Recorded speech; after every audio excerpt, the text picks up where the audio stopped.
Hello! Bonjour à tous, Salut, est-ce que vous êtes là? bienvenue.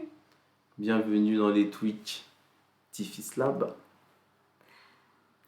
Bienvenue à tous. Hello! Ah, il y a déjà du monde.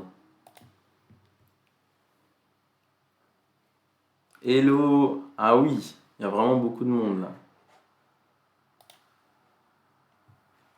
Ok. Alors aujourd'hui. Ah, bonjour Andrea. Hello Baptiste. Monia. Ah, Keissa. Julien. Hello! Bonjour Anne. Merci à tous d'être là pour les Twitch du Lab. Aujourd'hui, on va parler D'innovation. d'innovation. Bienvenue à tous. Et on attend un peu que tout le monde commence à arriver. Je vois qu'il y a vraiment beaucoup de monde dans le chat. Hello Yazid, hello Emma, hello Filou81. Je sais pas qui c'est, mais j'aime beaucoup le surnom. Est-ce que vous nous voyez bien? Est-ce que vous nous entendez bien? Tout va bien pour vous? On est ravis de vous retrouver aujourd'hui pour, en fait, le dernier Twitch de l'année. Ah ouais, déjà. Ouais. 2022. Ouais, On se 2022. retrouvera en 2023 Avec. avec Nejma, je crois. On Pour se le retrouve en prochain. 2023, sûrement avec Nejma, Ouais, pour parler d'IA. je pense. Ouais. Ouais, pour parler d'IA. Donc, avant de commencer, on va vous parler, pour ceux qui nous suivent un peu et qui suivent la fée, notre fée du lab. Bientôt, vous aurez une petite surprise. Voilà, on a fait une petite commande pour tous ceux qui veulent personnaliser leur ordinateur ou autre chose. Donc, très bientôt pour notre surprise. Pour Elia. Pour Elia. Ensuite, on va tout de suite commencer, hein, c'est parti. Enfin, pas pour Elia, mais de Elia. Une Oui, surprise de Elia. Trop bien. Alors, parlons d'innovation. Avec Elia, toujours. Ouais. Voilà, parlons d'innovation. Donc déjà, l'innovation, c'est un concept très connu. Tout le monde en parle. C'est un concept très connu. Excusez-moi. C'est presque un spoiler, en fait. Ouais, c'est un gros spoiler. Là, merci Voilà. Canva pour les bugs. Voilà, donc l'innovation, tout le monde connaît ce procédé, tout le monde connaît l'innovation. Je vous invite dans le chat à participer et à nous dire en fait qu'est-ce que le mot innovation, qu'est-ce que ça vous évoque à tous. Je ne sais pas si vous le saviez, mais l'expert, l'un des experts innovation au lab, c'est Marie-Paul. Moi, je ne suis pas du tout experte. Nouveauté. On nous dit nouveauté, ça c'est très bien. Avancée technologique. Voilà, on a plein de mots-clés intéressants qui nous viennent. Futur. Alors merci Andrea, moi j'aime beaucoup ce mot, futur. Processus qui permet la création d'un produit, d'un processus censé répondre aux besoins du marché, créer de la valeur. C'est pas mal ça, Hakim. Hein. Dis-nous, tu n'aurais pas eu quelques petits cours d'innovation? Disruptivité. Merci Philo81, ça c'est un très bon mot aussi qu'on reverra dans la suite de notre présentation d'ailleurs. Changement de processus, entrepreneuriat. Ou intrapreneuriat. Ou intrapreneuriat, ouais, ça c'est pas mal. Donc, on va tout de suite regarder la définition, tout d'abord la définition du Larousse, la définition générale de l'innovation. J'ai fait un mémoire sur les experts métiers spécialisés, c'est pour ça. Hakim, je t'attends dans les commentaires dans quelques slides. Donc, l'innovation, selon le Larousse, voilà, on a deux grandes définitions. Donc, introduction dans le processus de production et ou de vente d'un produit, d'un équipement ou d'un procédé nouveau. Donc ça, c'est la première partie. Et la seconde partie, c'est l'ensemble des processus qui donnent naissance, qui permettent de donner naissance à une idée, donc d'amener une idée à sa matérialisation. Donc déjà, on peut remarquer un point, c'est que ce mot est polysémique, il possède plusieurs sens dans sa définition. Donc non seulement il parle d'un produit, d'un objet, mais aussi d'un processus. Donc l'objet innovant et le processus d'innovation. Ensuite, en fonction des différents domaines auxquels il s'applique, les définitions vont varier. Par exemple, la définition ou la vision ou la définition de l'innovation en pédagogie et la vision et la définition de l'innovation en économie va différer voilà, en fonction des domaines. Toutefois, tu vois, c'est intéressant cette slide parce que moi j'aurais dit invention. Je me suis pas trop prononcée. Mais... j'ai oublié de te demander. J'ai oublié de te demander ton mot-clé, mais il y a eu plein de mots-clés qui ont été donnés. Par exemple, je reprends le mot-clé nouveauté. Il y a aussi voilà, le mot-clé invention. Mais en fait, il faut savoir que l'innovation, l'invention et je rajoute même la créativité, ce sont vraiment trois concepts totalement différents. Donc, l'invention, en fait, le mot, enfin, la notion qu'a en commun ces trois mots, c'est la notion de nouveauté.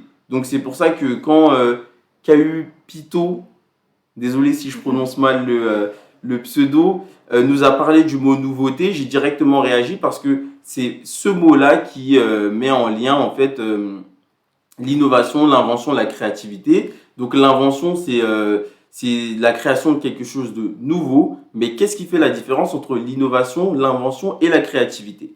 Alors, je vais vous illustrer ça dans les slides suivantes. Donc là, on peut voir deux avions. L'un des premiers prototypes d'avions motorisés qui a réussi à faire un vol et un atterrissage voilà, sans problème. Donc le vol, enfin l'avion des frères Wright. Et à droite, on voit un avion d'une compagnie aérienne. Et en fait, la différence entre ces deux avions, c'est qu'il y en a un qui est une invention et il y en a un qui est une innovation.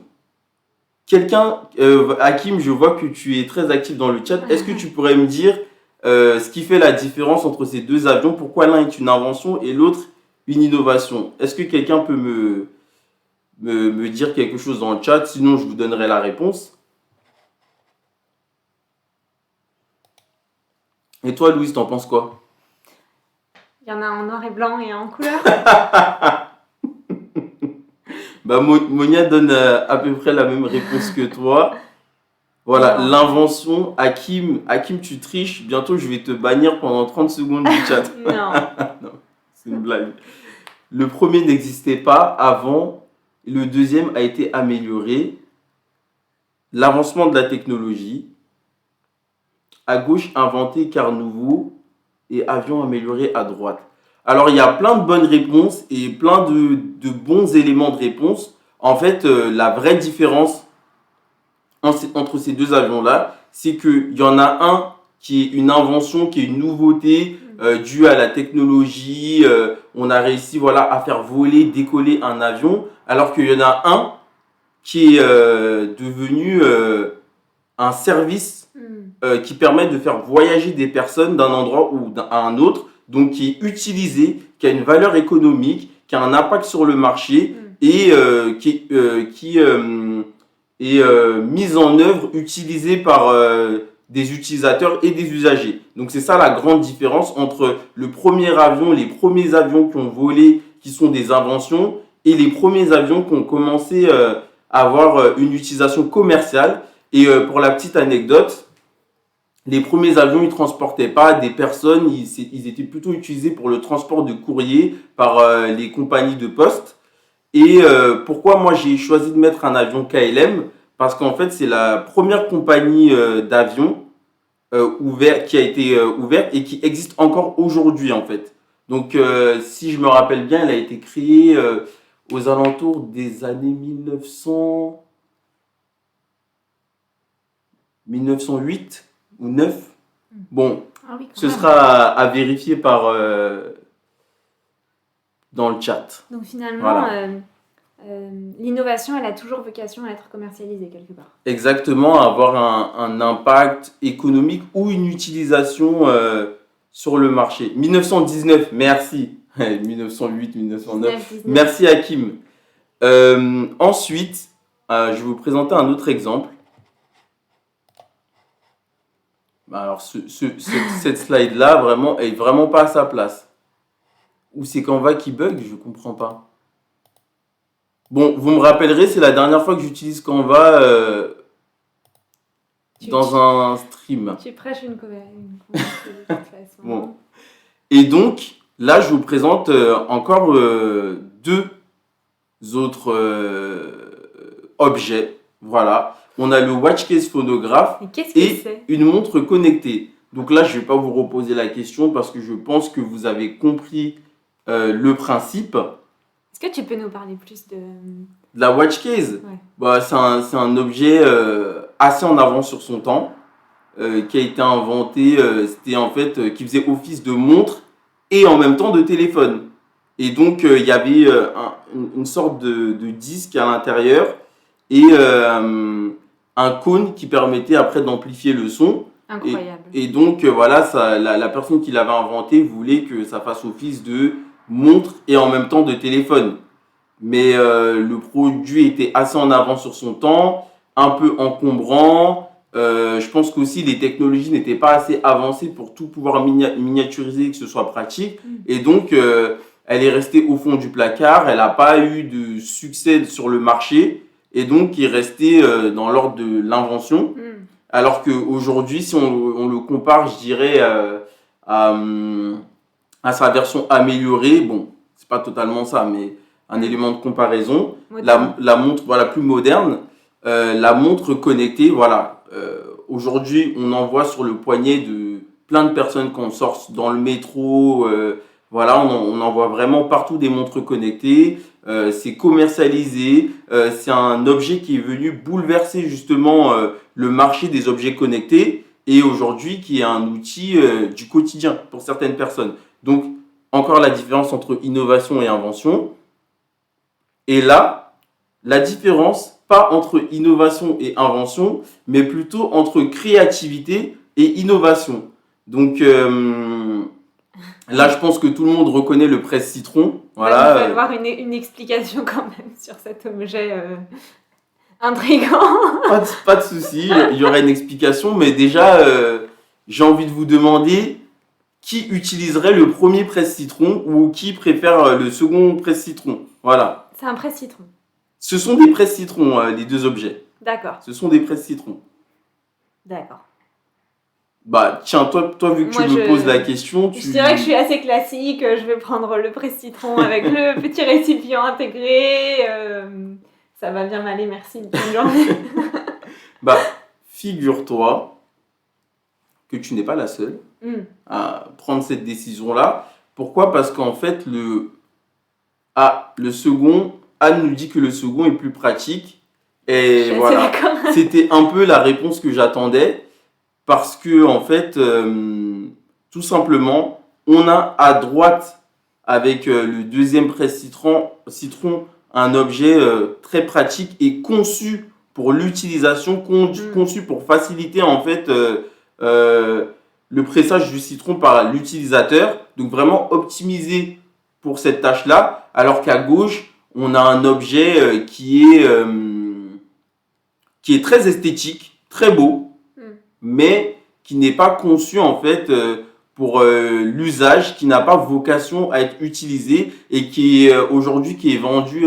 Si vous allez regarder sur internet, vous mettez presse-citron esthétique ou presse-citron design. Bon, même si ce n'est pas design, c'est esthétique. Vous trouverez ce presse-citron aux alentours de 70 €, voire plus cher. Pourquoi? Parce que c'est un objet qui est plus voué à l'esthétique qu'à l'utilisation et donc un objet qui a plus le lien, enfin un objet plus lié à la créativité qu'à l'innovation. Voilà, donc voilà la différence entre la créativité et l'innovation, l'invention et l'innovation. C'est pour les gens qui ont des grandes cuisines, quoi. Ouais, regardez mon beau les gens qui ont des grandes cuisines et beaucoup d'argent à dépenser sous, aussi. C'est beau, mais pas efficace. Exactement, Oui, voilà parce qu'en fait, Andrea. tu peux pas vraiment appuyer non Bah, plus. comment tu fais pour récupérer le jus? Enfin, c'est Oui, pas du tout ergo là. ouais. Et donc, pour vous expliquer un peu plus, vous faire comprendre un peu plus ce que je viens d'expliquer, euh, on a l'OCDE qui, en fait, a mis en place une étude, un ouvrage qui s'appelle le Manuel d'Oslo et qui est dédié à l'innovation. Donc, c'est un manuel qui a pour vocation de donner un cadre général de communication, de travail pour pouvoir travailler sur l'innovation, faire de la recherche sur l'innovation. Donc, ils nous définissent l'innovation, ils donnent des guidelines pour faire de la recherche sur l'innovation, pour faire des mesures d'innovation au sein d'entreprises et pour vraiment cadrer le travail autour de l'innovation.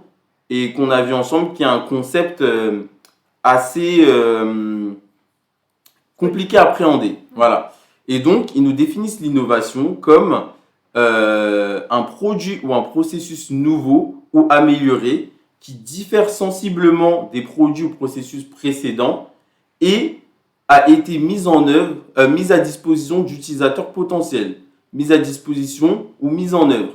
Et là, on retrouve vraiment cette définition complète de l'innovation qui nous explique du coup pourquoi les premiers avions n'étaient pas des innovations, plutôt des inventions, et pourquoi aujourd'hui ce sont des innovations. Donc, ensuite, il y a les activités d'innovation qui désignent tout le processus, l'ensemble des activités qui permettent d'amener à l'innovation. Et donc, dans cette définition d'innovation, il y a plusieurs points qui sont à relever. Donc, il y a le point de la nouveauté, donc nouveau et sensiblement amélioré, et le point de la mise en œuvre. On précise aussi dans la définition produit et processus, et je vais vous expliquer pourquoi. Parce que la définition précédente que je vous ai présentée, c'était la définition de l'édition 2015 du manuel d'Oslo. Et, la première définition que je vous ai présentée, c'est la définition la plus récente du manuel d'Oslo, donc la définition de la version 2018. Mais il y a eu une édition 2015 du manuel d'Oslo qui présentait l'innovation d'une manière différente. Et au lieu de présenter l'innovation en deux types, en deux catégories, donc de produits et de processus, il nous présentait l'innovation avec 4 types. Donc ceux que vous pouvez voir à l'écran: innovation de produits, de procédés, innovation de commercialisation et l'innovation organisationnelle. Donc, pourquoi? Parce qu'en fait, ils ont fait des études avec des psychologues cognitivistes et ils ont justement remarqué que c'était plus facile de simplifier le concept d'innovation comme ça pour la compréhension et pour faciliter justement le travail. Et donc, de cette nouvelle définition, ça a permis justement de sortir de nouveaux types de classifications. Et justement, il y a un type de classification que je vous ai sélectionné et sur lequel on va faire un petit exercice. Donc, je vais vous présenter des innovations et je vais vous demander de les classer. Je vais dire, c'est intéressant de voir que quand on essaye de caractériser des choses, de les classifier, souvent ça finit par évoluer dans le temps. On fait des choses qui sont très très segmentées au début et puis finalement on revient, on les regroupe. Enfin, c'est un processus qui m'intéresse beaucoup. Et puis ça laisse, tu verras après, ça laisse plus de possibilités pour, moi je trouve en tout cas, pour classer, plutôt qu'avoir une innovation de produit, de commercialisation, qui est je trouve qui était un peu trop rigide. Donc juste pour reparler de produit, donc produit qui va désigner qui va englober le produit et le service, alors que le processus d'affaires, c'est l'équivalent du business model. Voilà, donc on va voir ça juste après. Voilà, donc voici la classification, le modèle de classification que moi j'ai choisi. Un modèle que je trouve qui est très efficace, qui a 2 dimensions. Donc un premier axe qui va s'intéresser au modèle d'affaires. Est-ce que c'est un modèle d'affaires qui est déjà existant ou est-ce que c'est un modèle d'affaires qui est nouveau, donc modèle d'affaires, business model, ou est-ce que c'est une innovation qui garde fondamentalement, qui ne change pas de technologie ou qui introduit une technologie nouvelle. Donc, grâce à ce modèle, on peut sortir, dégager 4 grandes catégories d'innovation.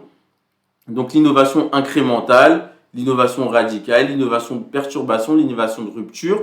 L'innovation incrémentale, ça va être une innovation progressive qui va être en fait sur l'amélioration continue d'outils ou de process, d'amélioration continue petit à petit, qui présente peu de risques, parce que un des grands points de l'innovation, c'est le risque.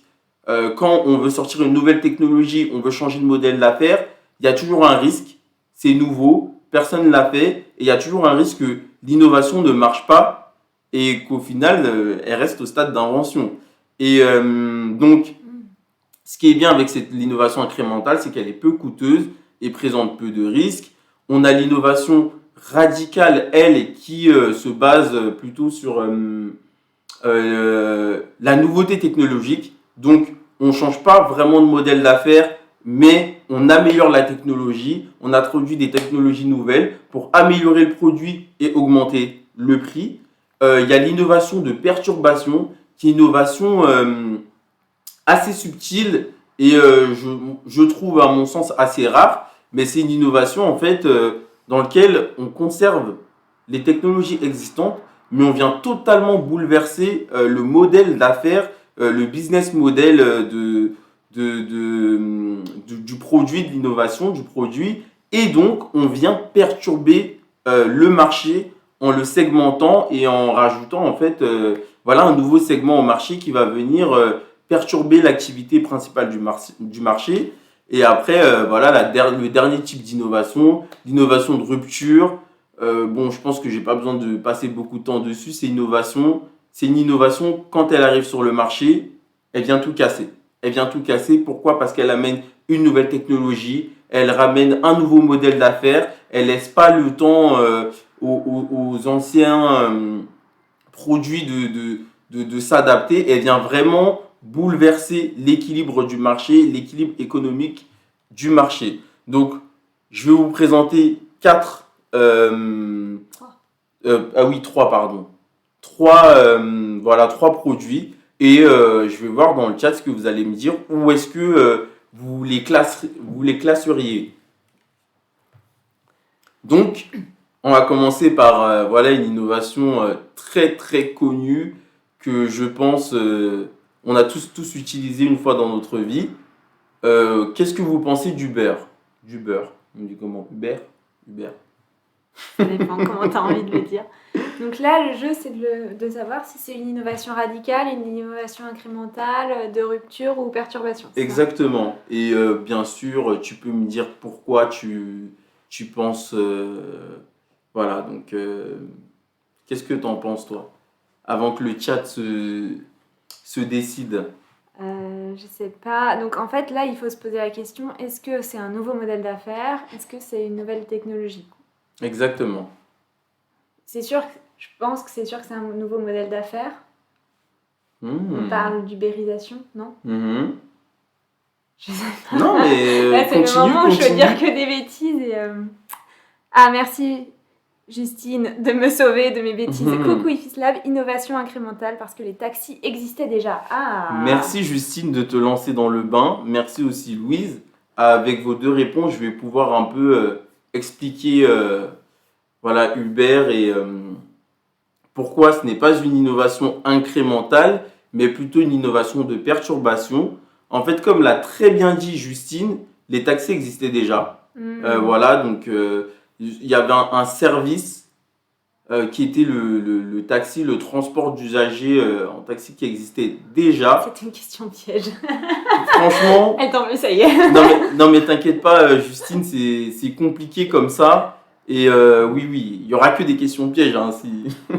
Mais oui, donc des taxis qui existaient déjà. Mais là où en fait Uber est venu innover, c'est qu'elle est venue totalement changer le modèle d'affaires en mettant en place une application qui va mettre en contact les usagers et les conducteurs de véhicules et en fait va les mettre en contact, va leur permettre de se mettre en contact et de pouvoir rendre le même service mais dans un modèle totalement différent. Voilà, donc ça c'est Uber, innovation de perturbation et on le voit bien depuis que, enfin quand Uber est arrivé, elle est totalement venue perturber le marché des taxis, enfin le marché du transport d'usagers tout simplement quoi. Donc voilà un peu ce qui illustre l'innovation de perturbation.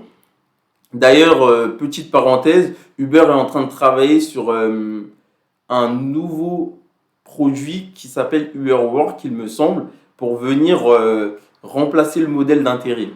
Je pense qu'il faut s'intéresser à ce point-là. Ensuite, voilà l'innovation radicale. Pardon. J'ai lu la slide, mais je vous laisse. J'ai genre lu le premier carré qui s'est affiché devant moi. Qu'est-ce que t'en penses, Louise? On va aller vite parce que le live est bientôt terminé. Donc là, c'est l'innovation, c'est une plaque à induction. L'induction. Justine, tu peux tenter ta chance. Hein. Je Surtout pense que c'est moins piège. T'as dit la réponse, c'est ça? Ah, je sais pas. T'en penses quoi? Je sais pas. Elle dit incrémental, Justine. Elle reste sur incrémental. D'accord. Merci. En tout cas, merci Justine de... Hakim, incrémental aussi. Tout le monde dit incrémental. Ah ouais, tout le monde dit incrémental. 100%. 100% incrémental. Donc ça voudrait dire que ça n'a pas vraiment révolutionné le modèle d'affaires et ça n'a pas vraiment révolutionné la technologie. En fait, c'est un peu ma faute aussi. Pourquoi? Parce que l'innovation incrémentale, je vais vous le dire tout de suite et j'aurais dû le dire avant. Je ne vous ai pas mis d'exemple d'innovation incrémentale. Pourquoi? Parce que l'innovation incrémentale, c'est un peu plus compliqué. C'est plus quelque chose qu'on peut observer au sein d'une entreprise, en intra-entreprise. Et en fait, quand une entreprise améliore progressivement leurs outils ou leurs processus pour améliorer les services rendus et en même temps augmenter le prix ou améliorer la qualité du service rendu. Donc c'est un peu plus compliqué de vous donner un exemple d'innovation incrémentale sans rentrer vraiment dans la vie d'une entreprise. Là, ça va plutôt être une innovation radicale où les plaques à induction viennent remplacer les anciennes plaques et surtout le gaz. Voilà, la technologie de chauffe par gaz. Et donc là, on a un même modèle d'affaires, un même mode de distribution, mais un produit qui vient être innovant et qui vient briller par le fait que technologiquement, on a une grosse nouveauté technologique qui est l'induction. Vous mettez juste votre comment on appelle ça? Poêle? Votre poêle à induction. Et par la technologie de l'induction, la poêle va se mettre à chauffer. Donc là, ça sera plutôt de l'innovation radicale. Et enfin, le dernier exemple, là je ne dis rien, je me tais. L'appareil photo. En plus, l'induction, ça sert aussi pour charger sans fil, etc. Exactement. Bravo Andrea, ça aurait aussi pu être un autre exemple. Est-ce que ça, c'est une innovation de perturbation, le fait de pouvoir charger sans fil avec l'induction, alors qu'avant, ça servait à cuire des pâtes? Pendant que je réfléchis, je vous laisse le chat réfléchir sur ce dernier. Donc l'exemple, c'est quoi? Attends, c'est appareil photo. C'est l'appareil photo et tu vois bien les anciennes pellicules. Regarde sur la photo. Le numérique. L'appareil photo numérique, c'est non, ça là? Non, mais là, c'est les anciennes pellicules que tu mettais dans l'appareil photo. Ok. Moi, je les ai connues quand même. Tu les as connues toi aussi? Oui. Alors, il y a quelqu'un qui dit qu'il déconseille tout de même de mettre son téléphone sur sa plaque de cuisson. Merci de le préciser. Merci Baptiste. Parce que, Mais oui, moi, je pense que ce serait plutôt une innovation de perturbation. Pas de perturbation, parce qu'on garde une même technologie qui est l'induction et on la réadapte pour chauffer. c'est peut-être l'innovation, c'est peut-être plutôt la batterie du pour charger, pardon. Ouais, non, mais ça peut être mis dans l'incrémental et dans la perturbation, mais le seul problème, c'est que ça ne vient pas perturber le marché des plaques à induction ou de la cuisine, mais ça vient plutôt un peu changer, impacter le marché de la recharge. Mais bon, je dirais plus que c'est une innovation incrémentale.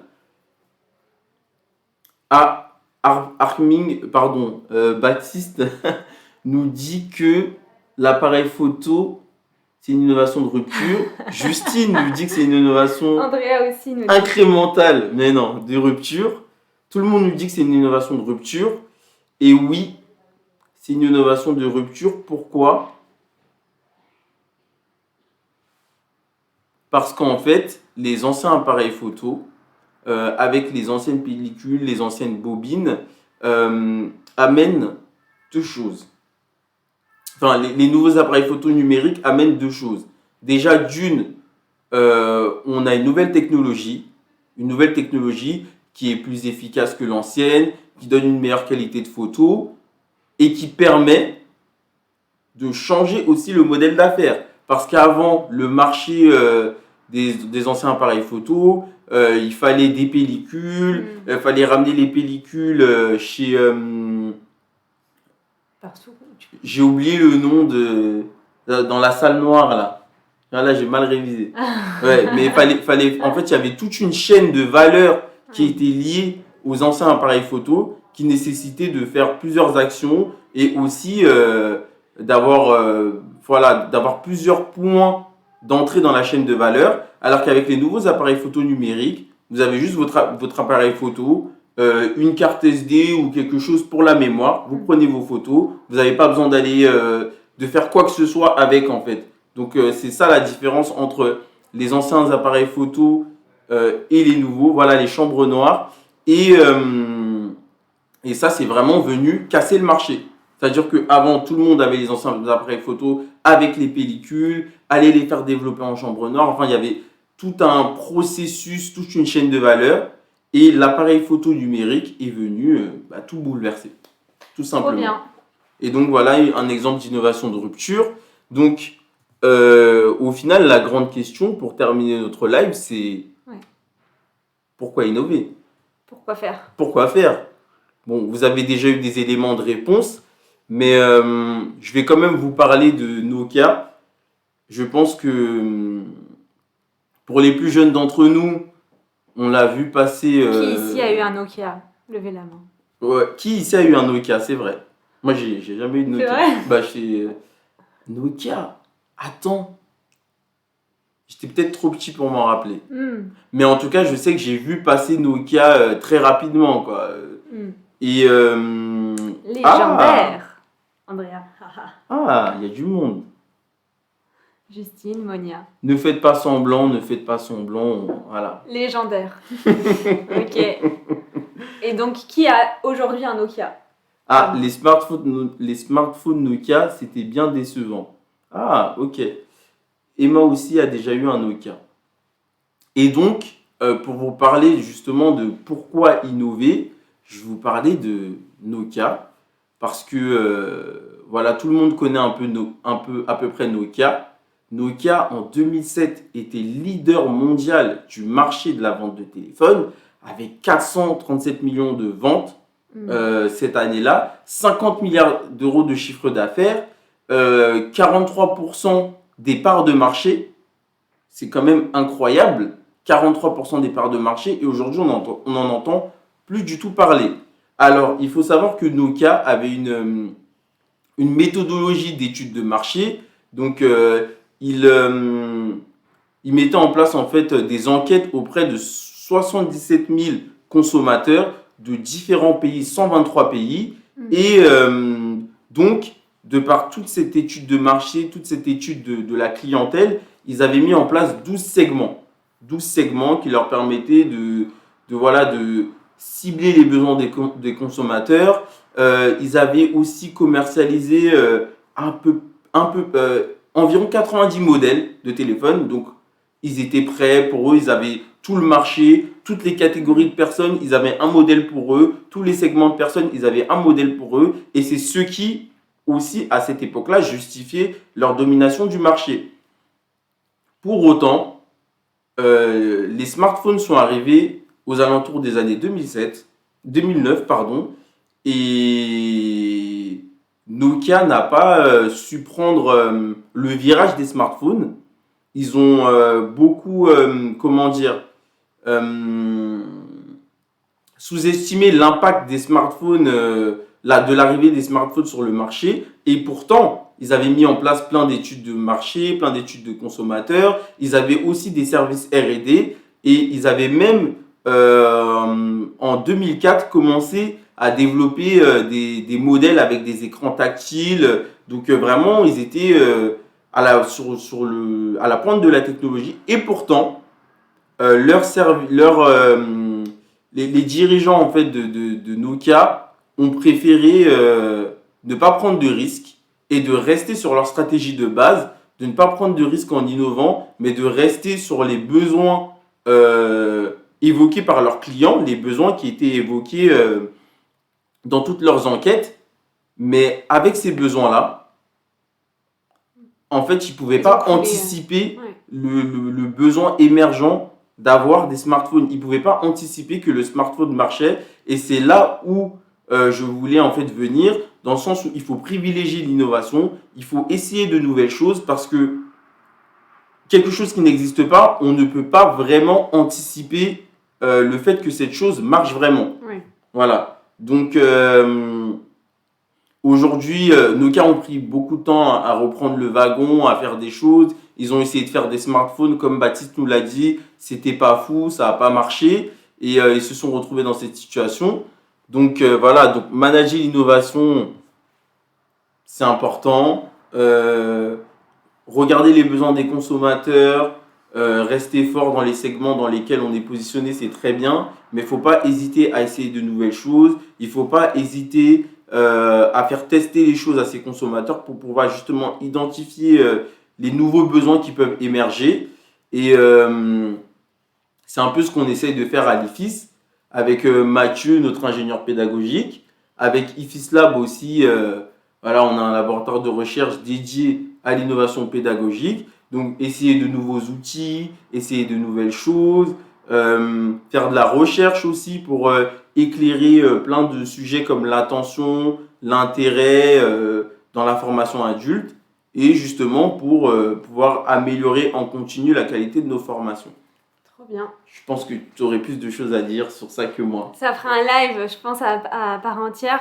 Je vois l'heure qui tourne, donc je pense qu'on va vous dire au revoir. Merci grandement d'avoir été ici. On espère que ça vous a plu comme d'habitude. On se retrouve en 2023 pour un nouveau live sur l'intelligence artificielle avec Nejma et Nora qui viendront nous parler de tout ça.